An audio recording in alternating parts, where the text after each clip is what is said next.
Spontaneous speaking video 69. What's up, everyone? I'm back today to kind of give a maybe somewhat spin-off of a few previous videos that I've done. Another caveat, I guess I should say, to those videos.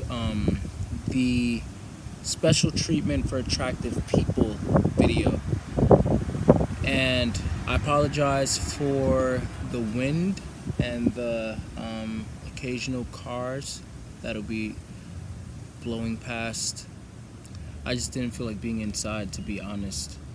But anyway, yeah, I wanted to talk today about how beauty truly is in the eye of the beholder. What made me think of this were two things that I'm going to be referencing. And I will start with, one of them is a story that I actually read from, I think it was an SAT practice test, like years ago, or it was some kind of like serious test that I read it, and then we were supposed to answer questions from it, and I've related to it, like I've resonated with it ever since. And this was years ago, like I said. Another one was years ago. I watched a show. I don't know how many of you guys have watched the Twilight Zone series. Honestly, I never really watched a lot of them. But there was one that I believe a teacher showed to us in class. It's almost like the first version of Black Mirror.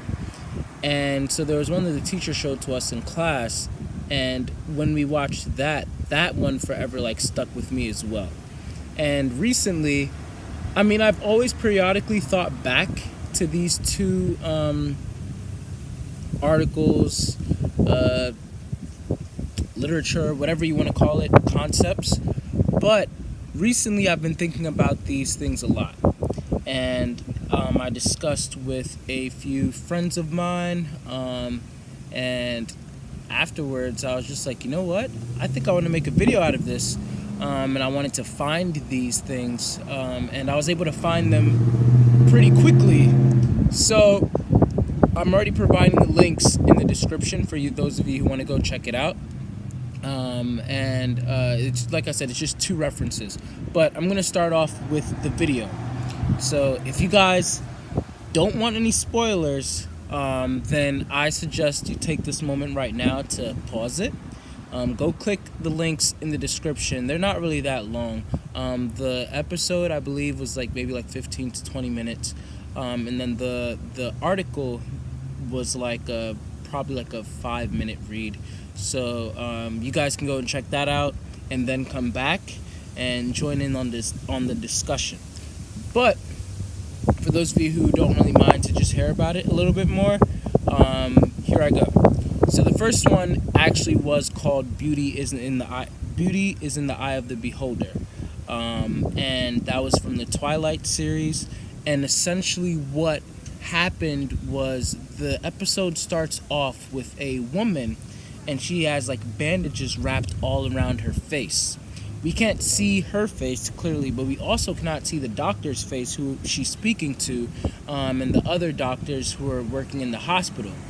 Everyone kind of has a silhouette type of figure throughout the episode. And then on top of that, we can't the shadows are hiding their faces, everybody from seeing their faces. So you guys are probably understanding where I'm going with this. They're talking to the woman, and she's just no, I don't want children to scream when they see me anymore. I never asked to be beautiful. I just want to look normal, And pretty much what was being said, or what could be implied, is that she was so hideous, so ugly, that she had been going to surgery to get her face fixed. And finally, now it had reached a point where the doctors had done all that they could, but now if they take off the bandages and she's still ugly, well, they're gonna have to kick her away out of that society to where the other ugly people are. Turns out, spoiler alert, that she's actually not ugly, but in fact she's a very, very attractive woman. And of course, I guess that kind of goes into, the concept of this video.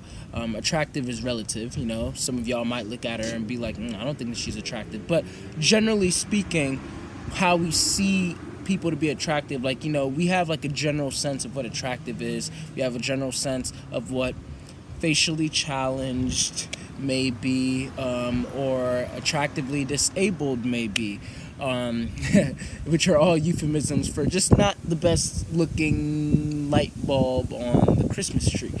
But this person was, in my opinion, she was attractive.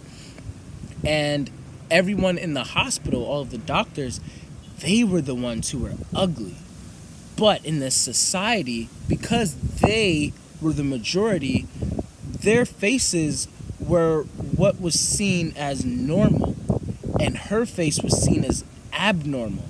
And so, because that's what they were used to, they had their own definitions of what was attractive, and they had a separate definition, like whatever doesn't really look generally like how we look, what we're used to, that's ugly, which she clearly did not. She didn't look like how they looked like, and so she, growing up in that society, she was seen as the abnormal one.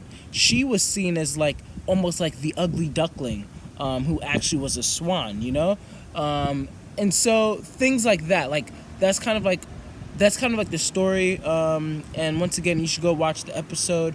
Link is in the description, and to get a better understanding. But that's like the gist of the story. And then the article that I'd read, this one is called The Rose. I was able to find that online, and I really love this story. So essentially what happens in this story, just wait until these buses pass by.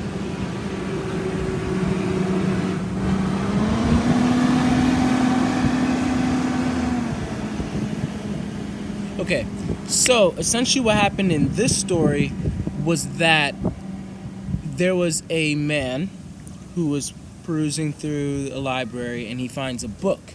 And it turns out that what he found in the book was like, what he was most intrigued about in the book was not necessarily what the content of the book was, but the notes that were written in the margins of the pages.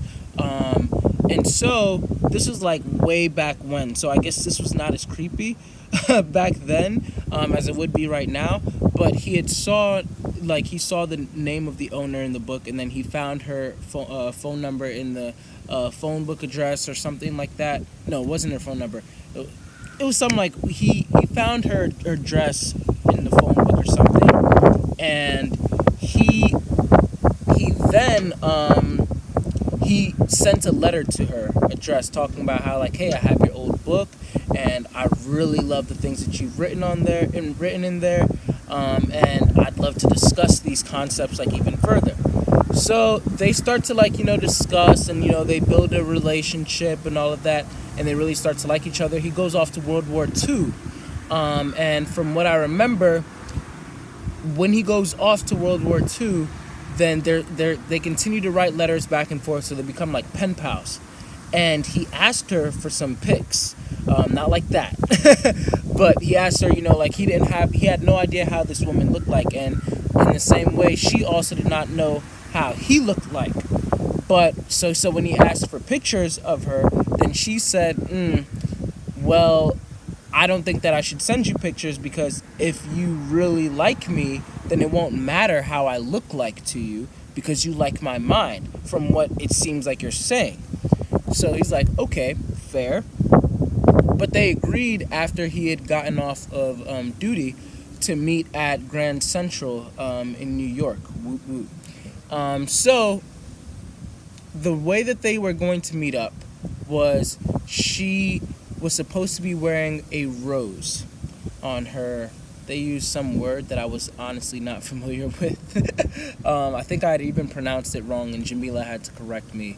And I don't remember now, because I read it like about a couple weeks ago again. But yeah, they used she was supposed to find a rose, like he was supposed to identify her by a rose on her shirt. And she pretty much said that when you get there, you'll identify me with the rose on my shirt or whatever, and that's giving him the opportunity to, if he doesn't like what he sees, then she can just assume, like, okay, he must have been one of the many men that had walked past, noticed me, knew that that was me, didn't like me, and chose not to stay in contact with me anymore. So it's kind of like a test. Well, not really like a test, but like she's giving him the chance to not be happy with what he sees. And he said, okay, cool. And he was supposed to walk up to her and give her the book. And that's how she would know, like, oh, this must be him. So the day comes, they meet up. The day comes, he goes to Grand Central, where she's supposed to already be waiting for him. And he said that he's looking around, and as he's looking around, there's this woman, very attractive woman, that's walking towards him, and she's like, looking my way, sailor, something like that. And he starts to describe her, like, or the narrator starts to describe her, like, I think with like blue eyes and like, you know, a pale green suit, something like that.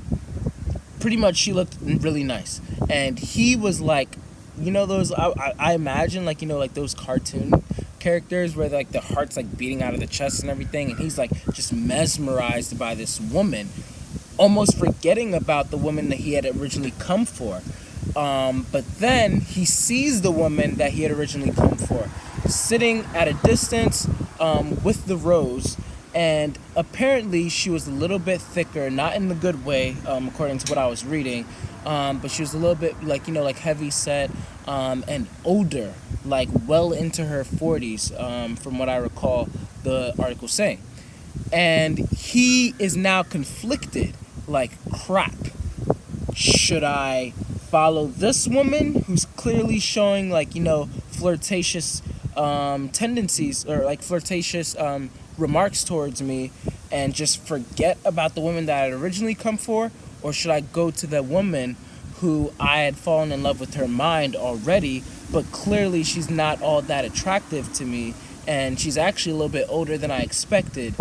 And he's conflicted. The woman that he had just interacted with, she's walking away, so he's like, you know what? And he decides to go to the woman that he originally came for. Isn't that sweet? Well, the story doesn't end there. He goes to the woman, and he's thinking in his head, like, you know, this could at least become like a really good friendship. So he's like, hello, you must be Martha. Clearly my SI is like lacking because I can't remember the details. I just remember the overall concept. That's what got to me. So he's like, oh, you must be Martha. Here's your book. I'm Maxwell. That was definitely not his name, but whatever. I'm Maxwell, and here you are, the book. Can I take you out to dinner? And this woman looks at him, smiles, and she's like, oh, I don't know what this is all about, but the woman that just walked past with the pale green suit, she was begging me to wear this rose on my shirt.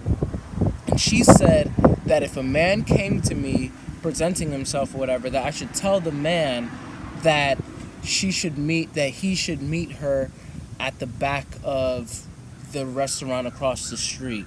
It was something like a test.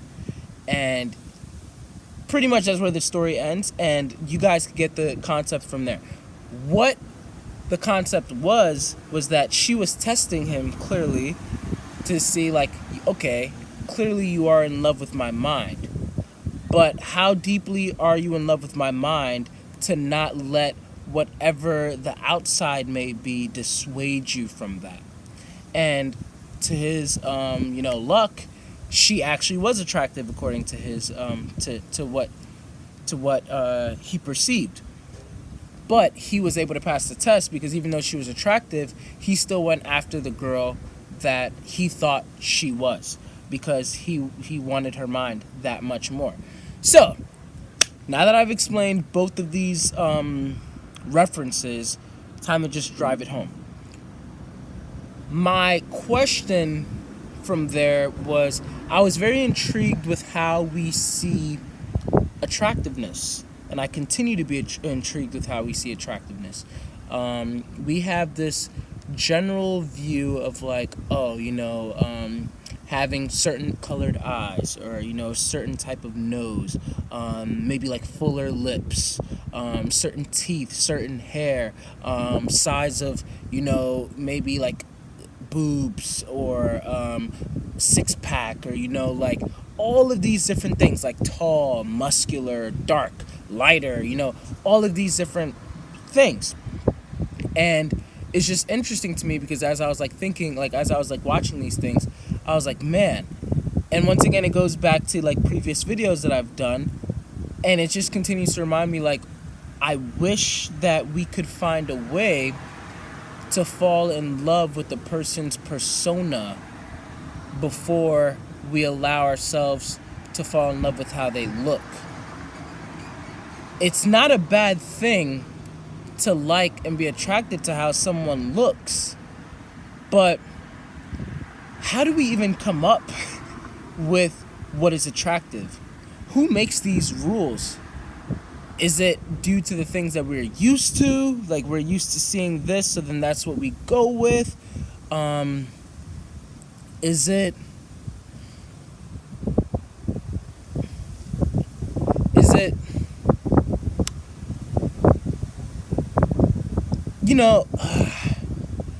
I'm trying to find a way to explain it. Like, is it the things we're used to? Is it the things that like who is it? Like what we see in like models, or like where are we getting these ideas from? And why do we allow how somebody looks to turn us off from their mind? Some people don't even go to explore the mind until they see that the outer appearance is appealing enough to them, which is unfortunate because, like I've said in the past videos, you could be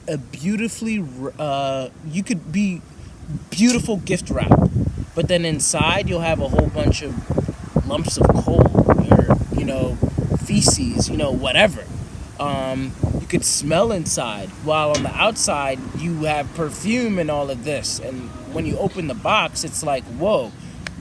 Or you could be having like really bad gift wrap, but then when you open it, then it's something that's very valuable, something that's very lasting, something that's very substantial, and it's like, which one would you rather want?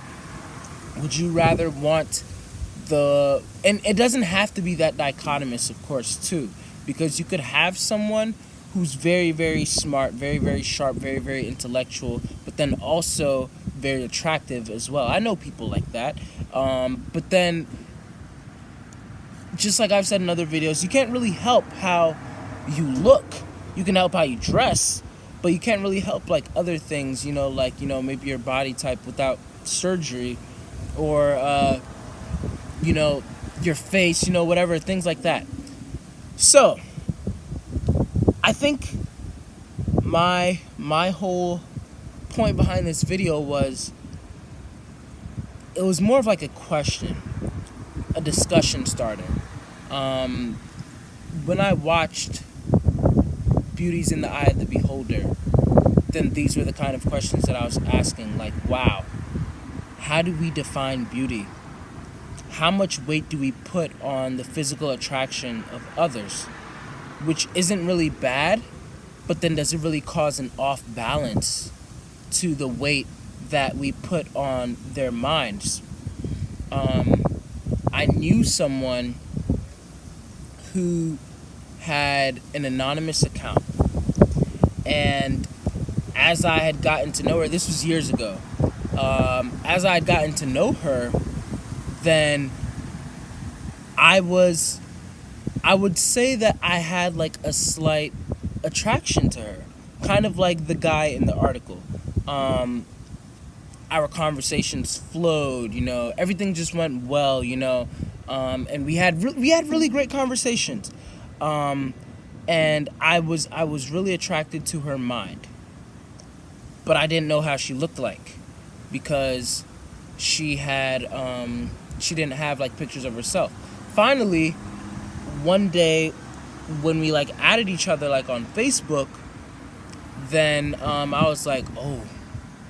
And it's not that I was like, oh, you're ugly or something. I didn't say anything to her, but like I couldn't help but think in my head like, wow, you're not how your outer appearance does not match what your mindset, beauty, or outer attractiveness was to me.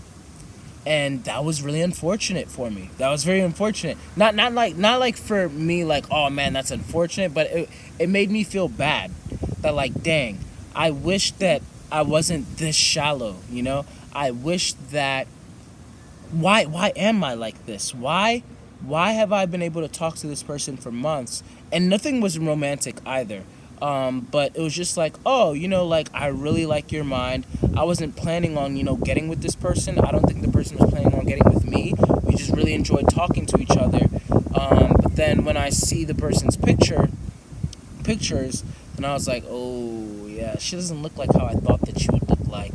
Whoa. And then, you know, another friend of mine had said the same thing.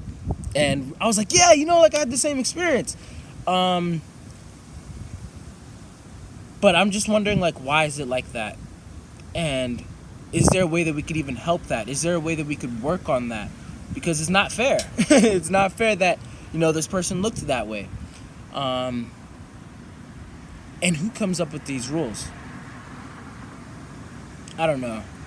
So I guess this is like a very different type of video, clearly, because I'm more so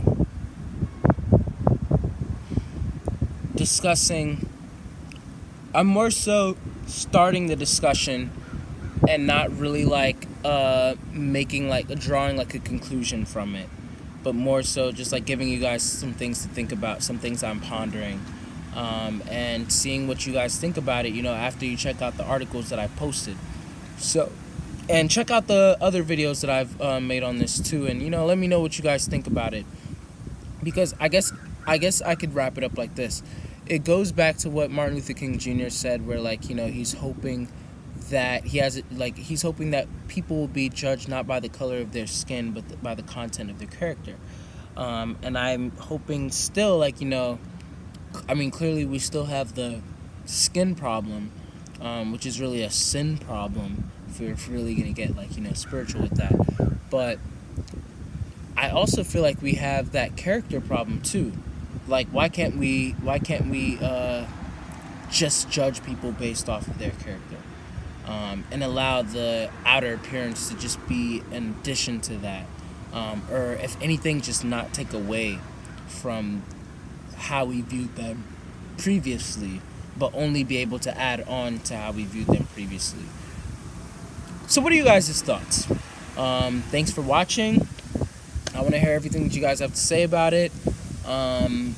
Let me know what you think about the video and the other videos that I've posted that I'm referencing, and the article, and whatever other insights that you guys have, just let me know. So, yeah, I think that's about everything, and thanks for watching. I'm looking forward to y'all's comments. Done.